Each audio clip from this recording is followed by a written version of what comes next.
Imaginez une porte blindée, épaisse, verrouillée depuis l'intérieur d'un système qui ne veut pas que vous franchissiez la barrière. Au-dessus de la serrure, un petit pavé porte une inscription presque effacée. Un son ancestral, un code minuscule que l'on peut prononcer à voix haute. Ce code, c'est OM. L'effet du son OM sur la structure physique de votre glande maîtresse, voilà le fil que nous allons suivre aujourd'hui, non pas comme une promesse scientifique, mais comme une opération spirituelle et vibratoire, une tentative concrète de rétablir un circuit interrompu entre vous et votre source. Je suis votre guide pour cette pratique. Je parlerai clairement, avec exigence et compassion. Si, à cet instant, vous sentez que c'est pour vous, laissez en commentaire ces mots. J'active l'OM. Ce geste simple servira d'ancrage intentionnel avant que nous n'entrions dans le protocole. Beaucoup ont grandi dans la posture de la supplication. La prière telle qu'on l'a souvent apprise est une supplique adressée à quelque chose d'extérieur, une main tendue vers le ciel en espérant une réponse.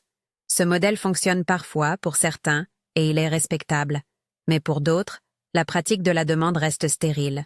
La réalité que nous habitons, expliquée par des traditions gnostiques, est partiellement filtrée, encodée par des forces qu'on appelle les archontes, protégés par un artisan imparfait que certains nomment démiurge. Ces noms ne sont pas des insultes, ce sont des diagnostics, des descriptions d'interférences, de couches de perception qui brouillent l'accès direct à la monade, la source primordiale. Dans ce cadre, la posture de suppliant laisse la porte fermée parce qu'elle ne vise pas à reprogrammer le circuit. Elle demande une faveur à un système qui préfère maintenir les choses comme elles sont. C'est ici que le son et la voix entrent en jeu. La voix n'est pas seulement un outil de communication sociale, elle est un émetteur. Elle crée des champs de résonance. Les traditions méditatives parlent de fréquences, d'accords intérieurs, de codes sonores. Le OM est présenté dans de nombreuses voix comme un syllabe primordial. Une condensation sonore qui résonne à la fois dans le bas-ventre, dans le cœur et dans la région frontale. L'espace que la tradition appelle troisième œil, associé à la glande maîtresse, la glande pinéale. Je précise ici, lorsqu'on parle d'effets sur la structure physique, on parle d'expérience perceptuelle, d'amplification de la sensibilité vibratoire, d'ajustement énergétique dans la perception intérieure, et non d'effet médical prouvé. Tout ce que je propose relève de la tradition méditative et de l'expérience subjective. Avant de rentrer dans le protocole, comprenez le but. Il ne s'agit pas d'un rituel magique qui garantit une transformation externe instantanée. Il s'agit d'un protocole structuré à 3 clés. Reconnaissance, autorité, commande. Ces 3 clés forment la séquence nécessaire pour que la voix cesse d'être un appel implorant et devienne un code qui ferme un circuit. Reconnaissance signifie vous souvenir, ici et maintenant, de qui vous êtes. Une parcelle de la monade, une étincelle. Autorité signifie adopter le ton et la posture intérieure d'un être qui ne demande plus. Il ordonne à son propre champ. Commande signifie formuler une intention claire, brève et tranchante, puis la lâcher. Le son OM joue le rôle de vecteur. Il résonne, il aligne, il module. Mais il n'est efficace que s'il est porté par les 3 clés. Nous allons maintenant exposer pourquoi cette méthode peut être nécessaire. Si la réalité est altérée par un certain niveau de simulation, si des couches de perception nous empêchent d'agir directement sur notre lien à la monade, alors la voix devient un outil de traversée. Pensez à votre corps comme à une radio. Il capte des émissions. Il est sujet aux interférences. La pinéale, dans la lecture symbolique, est l'antenne centrale. Le OM est le signal de réglage. À nouveau, je réitère la précaution. Je n'affirme pas que ce signal modifie anatomiquement la glande tel qu'un chirurgien le vérifierait. Je dis que, dans la sphère de l'expérience, la vibration peut réorienter la perception, déconstruire des schémas et ouvrir des passages énergétiques perçus comme ouverture ou clarté. Avant la pratique, quelques consignes essentielles de sécurité. Ne forcez jamais votre voix au point de douleur. Si vous avez des problèmes respiratoires graves ou une condition médicale, demandez l'avis d'un professionnel de santé avant toute pratique vocale. N'exécutez pas d'expiration violente, n'adoptez pas d'hyperventilation. Si vous ressentez des vertiges, des douleurs thoraciques ou une gêne intense, arrêtez. La durée que je propose pour la séquence pratique est volontairement courte et mesurée. L'ensemble peut tenir dans une fenêtre de 5 à 8 minutes.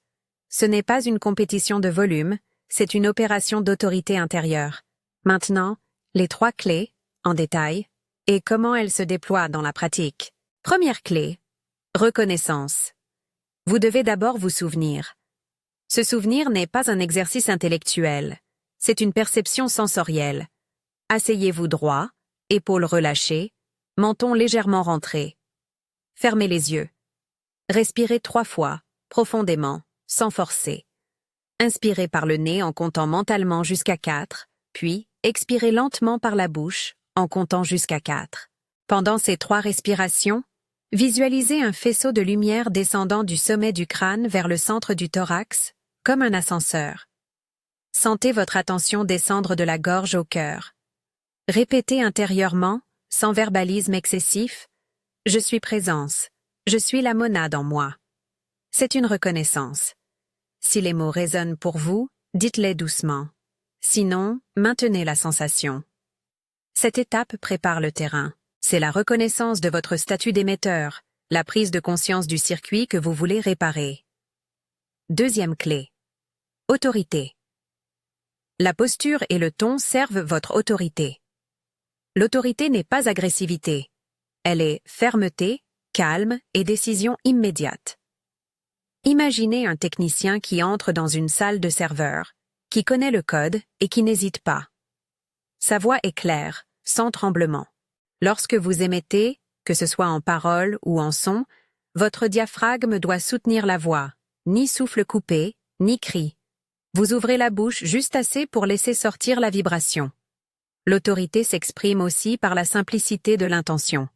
Pas de longues phrases, pas d'imploration. Une formulation courte, concise, et tout ce qui est nécessaire. Troisième clé, commande.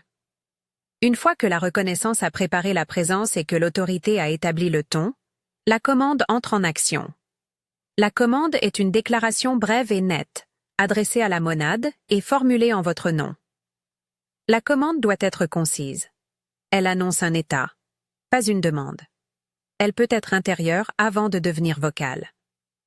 Exemple de phrase de commande, que vous pourrez employer telle qu'elle ou adapter à votre sensibilité. Monade. Je suis ici. J'affirme mon autorité. L'alignement est fait. Courte. Tranchante. Ne la diluez pas. Vous êtes en train de créer un signal. Le son OM amplifie ce signal. Il module la forme vibratoire de votre commande. Entrons maintenant dans le protocole pratique, en détaillant chaque étape de manière claire et sécurisée. Position et préparation. Choisissez une position assise confortable, dos droit, pieds à plat si vous êtes sur une chaise, ou allongé si l'assise crée une tension. Évitez le cou tendu. Relâchez les épaules. Resserrez légèrement le bas-ventre comme pour soutenir le diaphragme. Respirez 3 cycles de manière mesurée. Inspiration par le nez, expiration doucement allongée par la bouche. Ce sont des respirations d'ancrage, pas d'activation excessive. Descente au cœur. Visualisez un ascenseur énergétique partant de la gorge et s'arrêtant au centre du thorax, derrière le sternum. Quand vous inspirez, sentez l'ascenseur descendre. Quand vous expirez, laissez-le stabiliser. Le but est de poser la conscience dans un espace de centrage, un point depuis lequel la voix émettra avec clarté. Placement de la conscience sur la glande maîtresse. Imaginez maintenant un point à l'arrière du front, légèrement au-dessus de la racine du nez, la zone que la tradition nomme « troisième œil ». Placez-y votre attention sans forcer le regard. Sentez-le plutôt comme un espace de résonance. Vous pouvez imaginer la pinéale comme une petite antenne intérieure. Notre intention est de diriger le code sonore vers cette antenne. Technique du OM. La prononciation que nous utilisons ici est simple. Commencez par un O, rond, ouvert au fond de la bouche, qui se prolonge vers un M nasal, fermé, où la vibration se condense. L'idéal est une transition fluide. O, M. Ne cherchez pas à atteindre un volume maximal. Cherchez plutôt une sonorité riche et vibrante, soutenue par le diaphragme. Placez légèrement la langue au fond, sans crispation. L'intonation peut être descendante ou stable. Elle doit être confortable. Lors de l'émission, imaginez la vibration circulant d'abord dans le bas-ventre, remontant au cœur, puis prenant appui à l'avant du front. Le but est la sensation de résonance dirigée. Structure de la répétition. Faites 3 séries de sons OM. Chaque série peut comporter de 6 à 12 répétitions longues et sonores, selon votre confort vocal. Gardez des pauses respiratoires naturelles entre chaque OM. N'essayez pas d'atteindre un nombre pour impressionner. Écoutez votre corps. Si la gorge se fatigue, réduisez la longueur ou le nombre.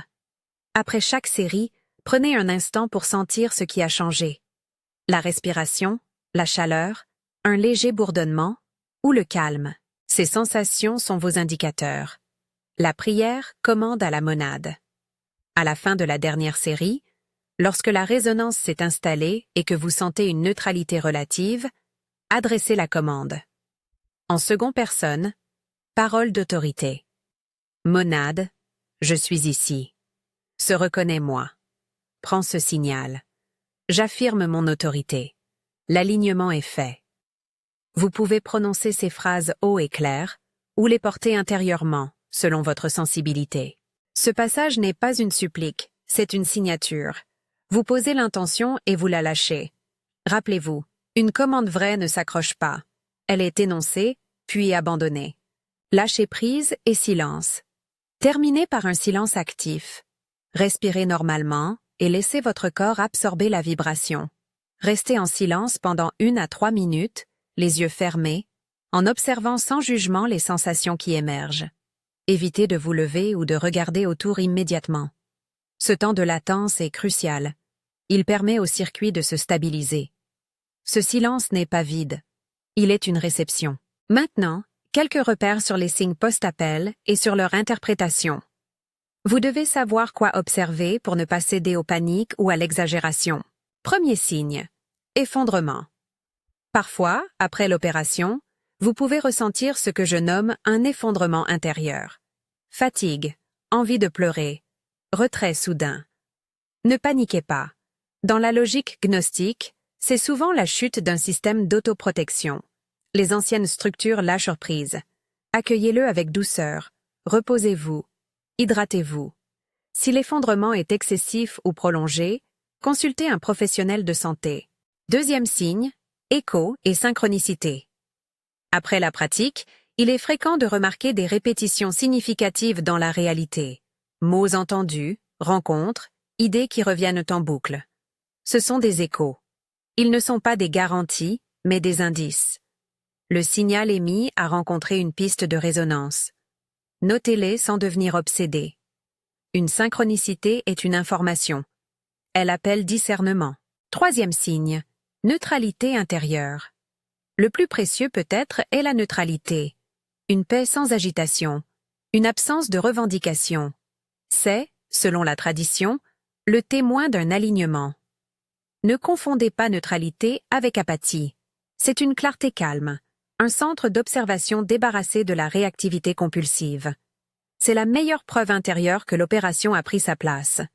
Vous rencontrerez aussi des interférences. Les archontes, dans le vocabulaire gnostique, représentent des schémas de peur, d'oubli, de distraction qui cherchent à dévier votre attention. Après une session, il est possible que des pensées résistantes surgissent. Doute, raillerie intérieure, fatigue volontaire. La réponse est simple. Revenir aux 3 clés. Reconnaissance. Rappelez-vous de votre statut profond. Autorité. Respirez. Reprenez votre ton calme. Commande. Reformulez si nécessaire, mais sans dramatisation. Répétez la pratique au besoin. La répétition est un calibrage, pas une preuve d'échec. Un mot sur le rythme et la patience. Le système que nous habitons est robuste. Les changements peuvent être subtils et progressifs. Certaines personnes ressentiront des indices immédiats, d'autres percevront des effets après plusieurs jours ou semaines. Cette latence ne signifie pas que rien ne se passe. Les opérations vibratoires travaillent souvent en coulisses. Maintenez une pratique régulière, simple et non obsessionnel. Quelques minutes, quelques fois par semaine, suffisent pour commencer à mesurer une cohérence. Et maintenant, une brève oraison, une parole adressée à la monade, qui conclura la pratique et servira d'orientation spirituelle. Prononcez-la si vous le souhaitez, avec intention. Monade, force première, je reconnais ton reflet en moi. Reçois ce signal. Accorde-moi la clarté et la force de tenir mon autorité ici. Que l'alignement s'établisse, que la neutralité demeure. Cette oraison est courte et respectueuse. Elle marque l'alliance entre votre désir et la source. Encore une fois, ce n'est pas une incantation magique, c'est un accord intérieur. Quelques conseils pratiques pour l'après. Ne prenez pas de décision impulsive immédiatement après la session. Attendez la stabilisation. Notez sur un carnet tout ce que vous observez. Rêves, rencontres, états émotionnels. Si vous sentez des effets dérangeants persistants, interrompez la pratique et consultez. Ne remplacez jamais un suivi médical par une pratique spirituelle. Pour les personnes sensibles, réduisez l'intensité vocale et la durée. Enfin, un mot sur l'éthique et la critique des institutions. La mise en garde contre les institutions religieuses n'est pas une condamnation de la foi. Beaucoup de communautés portent des trésors spirituels. La critique que je propose est d'ordre stratégique. Certaines formes de prière cultivent la dépendance au lieu de restaurer la souveraineté intérieure. Si vous êtes engagé dans une tradition communautaire, adaptez ce protocole en respectant vos engagements et en dialoguant avec vos guides de confiance. Si vous avez suivi jusqu'ici, vous tenez entre vos mains un outil, la voix, structuré par l'intention et la commande, comme code vers un point souvent nommé glande maîtresse. Utilisez-le avec prudence, respect et régularité. Rappelez-vous que tout changement sérieux implique intégration, sommeil, repos, alimentation équilibrée et pratiques complémentaires, silence, lecture, méditation. Le OM n'est pas une baguette magique, c'est une clé que vous insérez et que vous tournez avec patience. Pour conclure, je vous lance une exhortation. Testez la ligne régulièrement. Commencez petit. Ne soyez ni enchanté ni déçu par des effets spectaculaires. Cherchez la cohérence intérieure. Si vous sentez que cette pratique a résonné en vous, faites-en un simple rituel de recalibrage 2 à 3 fois par semaine. Reprenez les 3 clés à chaque fois. Reconnaissance, autorité, commande. Si cette pratique vous a parlé et que vous souhaitez recevoir d'autres opérations guidées ou approfondir la théorie cosmologique que nous avons effleurée, abonnez-vous et partagez cette vidéo avec quelqu'un qui, vous le sentez, est prêt à récupérer sa souveraineté intérieure. Je vous remercie d'avoir été présent. Que la monade vous reconnaisse, que votre voix retrouve sa puissance et que l'alignement s'accomplisse.